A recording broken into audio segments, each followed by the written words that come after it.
Oi.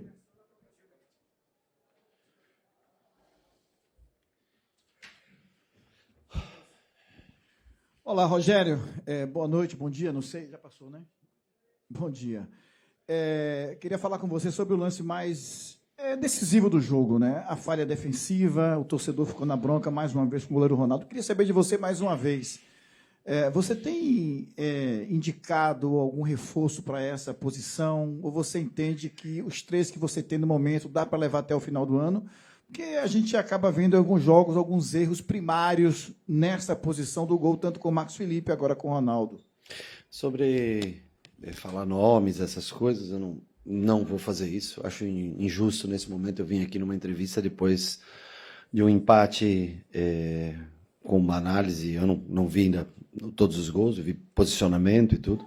Não vou falar sobre isso. Nós estamos atrás de reforços em mais do que uma posição. É só isso que eu posso falar. Uma pena, o terceiro gol que eu não fiquei com a certeza, eu acho que passou, não sei se foi baixo da perna ou eu não consegui ver exatamente do ângulo que eu estava, mas eles têm sempre tentado fazer o seu melhor. É difícil, essa posição é uma posição difícil de você viver quando você tem uma vaia ou uma desconfiança, né, por parte do torcedor. A confiança ela é predominante para você ter sucesso nessa posição. Eu lamento, às vezes, sofrer um gol ou um erro, alguma coisa, uma saída de jogo que reflita numa vaia do torcedor, porque a tendência é que você perca a confiança no decorrer dos minutos, né? Eu só lamento que isso aconteça. Boa noite, professor. Eu tinha visto uma matéria essa semana de que o Bahia era a equipe que mais desperdiçava oportunidades. Continua, deve ter crescido mais ainda. Exato, de tipo, um jogo até como esse que vira o jogo e acaba deixando o triunfo escapar dentro da partida. Como é que você vê essa situação onde mesmo hoje a gente estando bem na tabela, em 4º lugar, chegando à marca de 30 pontos, mas sabendo que poderia estar muito além, o que é que falta, o que é que está acontecendo? Eu acho que, primeiro, hoje era um jogo que você tinha que vencer independente de qualquer coisa. Você tinha que dar um jeito de vencer, e nós não conseguimos. Acho que a gente oscilou muito durante o jogo. Começou um pouco distraído, reagiu bem, dominou o jogo, fez 1-1, fez 2-1, e aí nós tivemos um pouquinho de soberba. Nós deixamos de tocar de maneira objetiva para ir para o gol. Nós quisemos mostrar que nós sabemos ter posse de bola, controle de jogo, e nós por 5, 10 minutos deixamos de matar o jogo naquele momento de fazer o 3-1. Então, assim, a maneira de jogar, sim, é a maneira que nós jogamos. O objetivo, gol. Nós deixamos um pouquinho e tivemos um pouco de soberba naquele momento. E aí o adversário vai se instalando no jogo, vai também tendo uma oportunidade ou outra. Acho que eles criaram relativamente pouco para fazer 3 gols na gente. Acho que nós criamos muito para só fazer 3 gols, mas aí é empurrar a bola para dentro no final ali, a bola entrar, aí é do jogo, você acaba não controlando. Mesmo assim, eu também tenho que destacar o fato de não se desistir do jogo até o final, né? Você, mesmo tomando uma virada, saindo perdendo, teve força, tomando uma virada, teve força, então tem as oscilações dentro do jogo, a gente joga um jogo fantástico durante 10, 15 minutos, oscila durante 5, 10 minutos, volta para o jogo de maneira... E a gente não desiste do jogo. Isso é louvável por parte dos atletas, o fato de até o final do jogo acreditar e buscar um resultado que não é fácil nos últimos minutos você tirar energia para buscar o gol e ter a oportunidade. Se o menino, o Freitas, acho que foi quem foi que segurou o Jean. Se não segura, provavelmente a gente teria virado do jogo faltando 1, 2 minutos, né? Então, assim, tem o lado que a gente tem que melhorar, que quando tem a oportunidade de matar, mate dentro do jogo, é assim que funciona. E tem a parte boa, que é a de nunca desistir. Eu acho que isso é inegável, que o time nunca desiste, mas poderíamos hoje e deveríamos hoje ter 32 pontos. Boa noite, professor. Foi um jogo divertido, para quem gosta do futebol, né? Um jogo de viradas, mas eu queria conversar com o senhor e propor uma reflexão sobre postura. O senhor falou que fomos soberbos depois que fizemos 2-1 e deixamos o adversário reagir e virar e remontar sobre nós. houve também essa crítica nos 2 jogos em Pernambuco, tanto o Sport quanto o Retrô, sobre postura, sobre o time não rotacionar tão alto como rotacionou no primeiro tempo de 2-1 contra o Fluminense. O que é que o senhor pode fazer para mudar a postura desses caras para que eles continuem rotacionando alto, mesmo com o placar ao nosso favor ou contra adversários mais fracos? Eu não posso. Tem coisas que a parte física são 31 dias, 10 jogos hoje. De 9 a 9 são 10 partidas. Não é fácil para ninguém. Com viagens de 6, 8, 5 horas no meio incluso. O tempo de recuperação é curto. Isso acho que explica um pouco da oscilação da parte física, né? Agora, o que nós não podemos ter é a oscilação da parte objetiva do jogo, da parte técnica e de chegar ao gol adversário. Por alguns minutos hoje, depois do 2-1, nós perdemos a objetividade. Fizemos os gols com objetividade, criamos oportunidades. Depois, nós pensamos talvez mais na beleza do futebol do que na objetividade que é ganhar o jogo. Agora, é normal até existir oscilações dentro de uma partida, mas estão sendo muito grandes, né? E a gente é muito castigado. Cada meia oportunidade do adversário, a gente tem cedido um gol. E a defesa que vinha bem nos últimos jogos, hoje nós deixamos alguns espaços, principalmente tomar um gol de lateral, da maneira como nós tomamos, com um único jogador dentro da área, depois o outro gol numa postura defensiva que nós balançamos sempre muito bem, trabalhamos muito isso, e bobear ali pro Cano novamente fazer a finalização. Então demos mais espaço do que costumeiramente ou do que nos últimos jogos a gente havia cedido aos adversários. Rogério, boa noite. Não é mistério para ninguém que você foi um dos maiores da posição na história. Queria saber se, de alguma forma, né, nesses últimos anos, com a instabilidade que vinha a posição de goleiro do Bahia, isso impacta de alguma forma no performance dos atletas, o como você trabalha essa questão com os jogadores da posição e como lidar nesse dia a dia, né, em relação ao que vem passando os goleiros do Bahia e o que você prospecta para a posição especificamente nesse próximo espaço. Eu na parte técnica tenho um treinador de goleiros e eu me intrometo muito pouco. Eu deixo com que eles trabalhem a parte técnica. Quando insere na parte tática, na parte de jogo, de construção, sim, aí é minha responsabilidade, porque é o que eu peço para eles fazerem. Mas eu sei que é muito diferente o treino do jogo. Quando aqueles bonequinhos atrás do gol se mexem, no dia que tem 40 mil, as reações são sempre diferentes do que num treinamento onde nós podemos, a bola entrar, não entrar, que vai seguir a mesma coisa. Então eu entendo que também o modo como a torcida às vezes reage a um erro de uma saída de jogo, tira a confiança para o próximo. E isso é uma coisa que eles vão ter que ganhar através disso. É uma coisa que você não pode, é difícil você passar. Você pode dar confiança, você pode pedir, mas na atmosfera que às vezes se cria, a pessoa perde um pouco dessa confiança. O que eu tento fazer é mostrar o que é melhor, como a gente pode sair em caso de pressão, em caso de mano a mano, em caso de superioridade numérica, tudo isso é treinado como a gente faz para sair. Agora, lógico, tem a reação pessoal, né? E tem o que eu peço, o que é possível fazer, e tem o que o cara sente naquele momento. É muito disso, do cara ter confiança, de fazer uma boa escolha, ou no momento que você acha que não dá, ok, vamos chutar essa bola para frente, vamos sair, mas tudo tem aonde, em que situação fazer isso, né? E aí é muito pessoal, uma interpretação e uma vivência do jogo muito pessoal. Não adianta eu ter jogado, saber, não.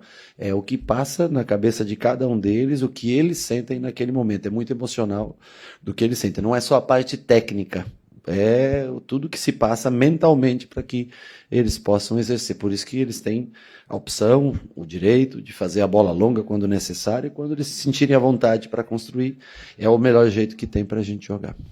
Boa noite, Rogério. Ainda sobre as vaias que você citou no início da coletiva, Marcos Felipe jogava, falhou, foi vaiado. Ronaldo assumiu a vaga e vem sendo vaiado novamente após as falhas. Qual é o próximo passo para a posição? Eles vão ter que se superar. Eles vão ter que superar o momento mental adverso, o momento psicológico adverso. Porque quando a torcida adversária te vai, é zero problema, né? Quando a sua própria torcida te vai, eu acho que vai ser muito da força mental, do lado psicológico. É isso que eles têm que superar. Eu sei que eles têm capacidade para exercer a função. Agora, vai muito da força mental. A parte tática, a parte técnica, eles têm tudo isso, têm as informações e têm a capacidade para executar. Agora, existe um momento de pressão no jogo que te leva, muitas vezes, que pode te levar ao erro. Eles vão ter que, através da confiança de todos dentro do clube, e vão ter que tentar superar esse momento negativo. Boa noite, Rogério.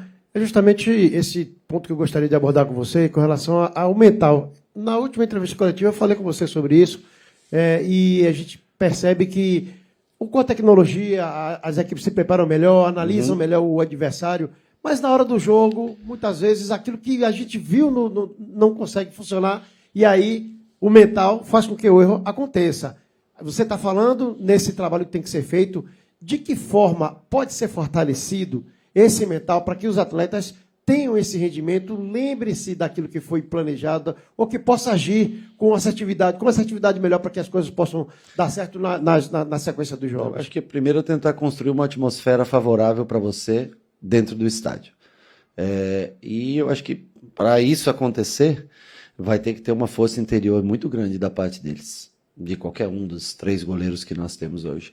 Vai ter que ter um fortalecimento espiritual, mental muito grande para não deixar com que nada os atinja nesse momento. Agora, nós temos que continuar tentando, continuar trabalhando, e eles têm que ter cabeça fria, tentar baixar o batimento, tentar ter calma, ou então nós vamos acabar sendo um time que rifa muita bola e começa a dar muito espaço de transição, né? E aí tentar o limite deles, de cada um, para fazer as escolhas durante o jogo.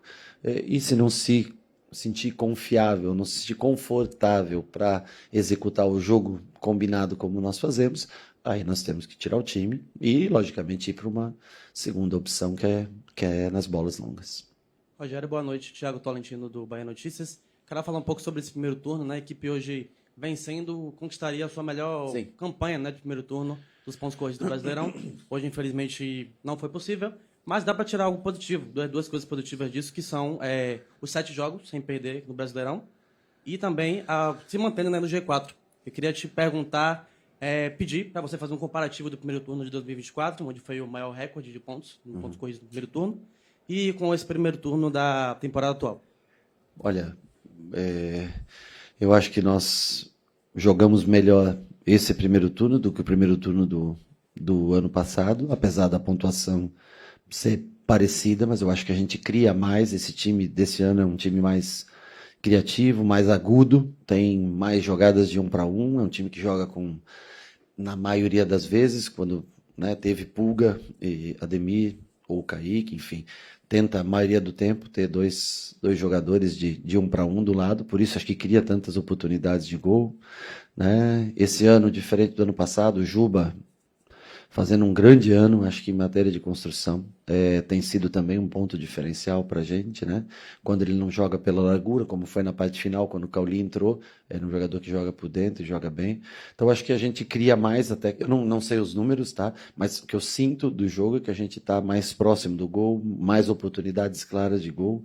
Eu vejo o time melhor nesse sentido. Claro que a ausência do Pulga, por exemplo, traz um prejuízo para a gente, porque a próxima troca, por exemplo, no caso de um meia, que é o Cauli, entrando para fazer o Juba passar, poderia ser feita com o Kaique, né? De repente, né?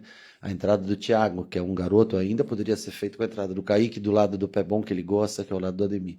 Mas eu vejo o time ter mais oportunidades, jogar um pouco melhor do que no ano passado, mas nós não conseguimos fazer o principal muitas vezes, que é o gol, ser compatível o número de gols com as oportunidades que a gente cria.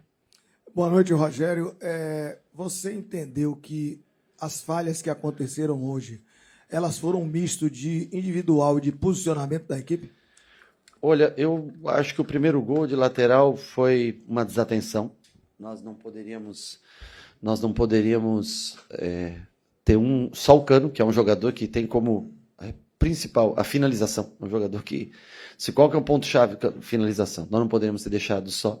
Na segunda, um time bem montado, nós tínhamos Cano para os 2 zagueiros, o Cano se movimenta, nós não podemos deixar, porque o time estava bem montado, a jogada não foi criada, ninguém errou, na marcação. Só teve a movimentação, o Cano afasta da área, nós não grudamos nele. Nós tínhamos 2-1 na marcação, não grudamos, então são erros. O terceiro gol, se eu não me engano, foi um chutão para frente, que o Juba vai dominar, né? E tem a infelicidade dela dominar, escapar. O jogador pega no contra-ataque. Então, assim, claro que... Mas eu acho mais desatenção ou um erro técnico mesmo que aconteceu. Acho que foi o que originou os gols e praticamente as oportunidades que eles tiveram. Porque as oportunidades de maneira clara mesmo, ou nem tão clara, foram os gols que eles fizeram. Não tiveram mais nenhuma outra grande oportunidade que não fosse os gols por erros, seja técnicos ou de posicionamento que nós tivemos hoje. Rogério, boa noite. Parabéns pela apresentação, apesar de um resultado, mas foi uma belíssima apresentação dos dois times, tanto o Fluminense como o Bahia, são dois times que jogaram futebol, vieram para jogar futebol. Apesar das vaias que a torcida fez para o Ronaldo, né, assim, no meio da partida, que são um ponto aí que a gente pode conversar depois a respeito disso, mas você acha que os momentos de pico, tanto do primeiro tempo, quando nós tomamos o primeiro gol, como na volta do segundo tempo, nós tomamos o segundo gol ali, no momento de desatenção, e também nós estávamos amassando o Fluminense no segundo tempo e acabamos tomando aquele gol na falha que você acabou de falar de Juba. Você acha que falta ainda a esse elenco essa conectividade entre as etapas para evitar que momentos como esse aconteçam? Bom, eu acho que o começo do segundo tempo foi terrível. Nossa postura no começo do segundo tempo não condiz com o que foi a apresentação do primeiro tempo. E isso tem sido não sei porquê, mas tem sido uma dificuldade da gente voltar para o segundo tempo um pouco mais ligado, mais concentrado. E eu falei exatamente disso no intervalo com eles. Então, assim, isso me chateia a maneira como nós voltamos. Nós não podemos ficar 2 minutos sem tocar na bola e o adversário fazer o gol, tá entendendo? Então, e muda todo o clima do estádio. Você sai com um clima bom, uma virada, torcedor contente, torcedor feliz, energia lá em cima. Você volta, em 2 minutos muda tudo dentro do estádio, você tem que remar. E aí começam, logicamente, uma vaia ou outra para um determinado jogador ou para uma determinada jogada que acontece. Então nós temos que entrar mais concentrado, principalmente nos inícios de segundo tempo, nós temos que entrar mais concentrado no jogo. Rogério, boa noite. Gostaria até de estar lhe parabenizando pelo jogo, que eu entendi que o jogo foi um bom jogo, mas nossa defesa entregou o resultado. É uma opinião minha. Você não eu vai acho que não isso? entregou, mas eu acho que a defesa hoje jogou abaixo do que vinha Mas quando jogando. eu digo entregou, Rogério, é porque, primeiro, assim, até num baba, tomar gol de lateral é inadmissível. Depois deixar um cara como o Cano, que finaliza, movimentar e ninguém acompanhar é inadmissível. No terceiro gol, o nosso lateral, que é um bom lateral, jogou bem, dá o lado de dentro, dá o lado de fora. Dá o lado de fora que é mais fácil você marcar a perna que o cara vai cruzar do que você dá o lado de dentro, que ele pode passar, tocar, driblar. O zagueiro não acompanha e o goleiro facilita tomar gol. E aí, então, na minha opinião, a nossa zaga contribuiu para o resultado, apesar do time ter feito um bom jogo e ter feito os resultados. Mas o que mais me deixa chateado não é nem do jogo, porque o jogo você já falou, é ver a passividade com a qual o nosso departamento de futebol não contrata. Recorrentemente não contrata. A gente vai falar de orçamento, a gente vai falar da conduta do jogador, dos nomes. Nomes aparecem, nomes boiam, mas geralmente, infelizmente, nós somos um time pobre, nós somos um time adquirido por um grupo pobre, por um grupo que não tem verba, que o nosso orçamento já está estourado. Deve ser tudo isso para a gente parecer um caga do calmo e não contratar. As falhas do elenco estão gritando, você tem feito sua parte, o elenco tem feito a parte dele, as falhas gritando e as peças não chegam. Irritantemente, com a calma, a parcimônia, parece que o City não tem a vontade ou parece que tem medo de crescer. O Bahia, na minha opinião, antecipou as etapas de crescimento. Toda a mão que o Bahia está próximo de chegar bem na ponta do campeonato, o Bahia falha, o Bahia não consegue matar o jogo, o Bahia não consegue o resultado, o Bahia não consegue ir adiante. O que fazer para ir adiante, finalmente passar desses tão esperados 30, 31 pontos que a gente insiste em não passar? Cara, eu acho que todo mundo está fazendo, eu acho que não é dessa maneira que vai ser o grupo, não é um grupo. O grupo é um grupo, primeiro, conhecido no mundo inteiro, é um grupo que tem responsabilidade sobre aquilo que faz em cada lugar no mundo, todos os continentes onde atua. Eu acho que há uma tentativa, sim, e nós temos convicção do que precisa, a gente conversa todos os dias sobre isso. Há uma tentativa, eu não vou entrar aqui em parte financeira, essas coisas que eu acho que eu falei outras vezes até, Eu não tenho que falar, acho que nesse sentido de parte financeira. O que existe é uma consciência que até onde a gente tem condições de ir numa determinada peça. Eu acho que o mercado como um todo, para todo mundo, tá? Eu acho que ele está muito caro. Nós sabemos do que a gente precisa, nós temos noção disso, e nós estamos tentando. Eu tenho certeza que alguma coisa vai acontecer nos próximos dias. Agora, eu não acho assim. Eu acho que o Grupo City como um todo, a direção, ela deu bastante ao Bahia de 2023, quando a gente... não quando eu cheguei, mas quando o Paiva estava aqui, depois, logicamente, na minha chegada, houve um crescimento muito grande de peças, de contratações. Eu entendo, e eu também quero, não pense que não, porque, lógico que 1, 2 jogadores, eles fazem diferença. E o grupo também quer, pode ter certeza disso, todo mundo quer. Não estou falando aqui. Eu conheço as pessoas com quem eu trabalho, as pessoas querem e vão fazer, tenho certeza, o melhor. Agora, a gente tem um tempo, eu sempre falo, e empresas trabalham de maneira um pouco diferente, mas as pessoas não estão paradas, elas estão tentando, estão fazendo de tudo, e eu tenho certeza que, quem sabe até nessa semana a gente possa ter mais uma peça importante chegando que possa ajudar a um elenco que já foi qualificado, a cada ano vem sendo qualificado.